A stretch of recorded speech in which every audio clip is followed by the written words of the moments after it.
Bana, on the microphone is a girl, unaweza kumuita Official Rose D. Ukimuita hivyo inakwenda bamba kinoma noma, na niko hapa kupitia Biomedia kwa ajili ya kukuhabarisha zile kubwa kabisa za kihabari ambazo basi zimeweza kama headline na gumzo mitandaoni. Sasa kipi ambacho pengine kimeweza kutikisa mitandao ya kijamii mpaka sasa hivi? Tunaarifiwa kwamba mama mzazi wa Diamond Platnumz anazua gumzo mtandaoni. Zuchu hana chake kwa Diamond, amtaja mrithi wa WCB Wasafi. Karibu sana tuangazie leo mama Dangote na lipi ambalo amekuja nalo mjini.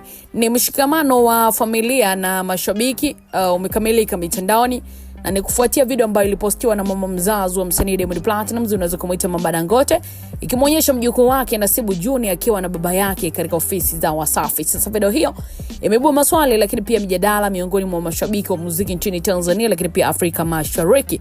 Na kupitia ukurasa wake wa Instagram, mama Dangote anaandika maneno ambayo yalichochea hisia za mashabiki kwa kuandika: mwenye Wasafi yake Nasibu Junior kabidi leo atembelee ofisi yake. Kauli hiyo imeashiria uwepo wa Nasibu Junior katika shughuli za ofisi za Wasafi, huku baadhi ya mashabiki wakidhani kwamba inaweza kuwa ni ishara ya mrithi wa mali au hata utawala wa biashara za baba yake Diamond Platnumz.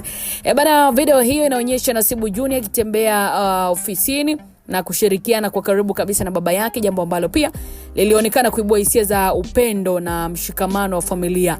Na mashabiki wengi wametoa maoni, baadhi wakisema kwamba sasa kuna uwezekano wa Diamond Platnumz kuandaa mrithi wa miradi yake ya muziki pamoja na biashara kupitia Nasibu Junior, au wengine wakibashiri kwamba mtoto huyo atakuwa alama ya nguvu kabisa ya familia ya Wasafi katika miaka ijayo. Lakini pia kauli ya mama Dangote imeibua mjadala mkubwa sana kuhusu jinsi mashirika makubwa ya muziki ambavyo yanaweza kudumu kwa vizazi mpaka vizazi. Watu wanashangaa ni lini na kwa jinsi gani watoto wa mastaa watashirikishwa katika shughuli za kibiashara na muziki bila kupoteza mtindo na ubunifu wa baba zao. Sasa WCB Wasafi, ambalo ni mojawapo ya lebo zinazopendwa sana Afrika Mashariki, inachukuliwa kwa msingi wa utawala wa muziki na biashara Diamond Platnumz na uwepo wa Nasibu Junior katika ofisi, basi inaashiria mpango wa kudumu kwa familia. Tunaangazia on other side, pia mashabiki wameonyesha mshangao na furaha kuona ushirikiano wa kizazi ambao unajitokeza mapema. Wamepongeza pia mashabiki mama Dangote kwa kumtambulisha Nasibu Junior katika dunia ya muziki na biashara kwa njia ambayo haionyeshi pressure bali ni malezi ya kizamani na heshima.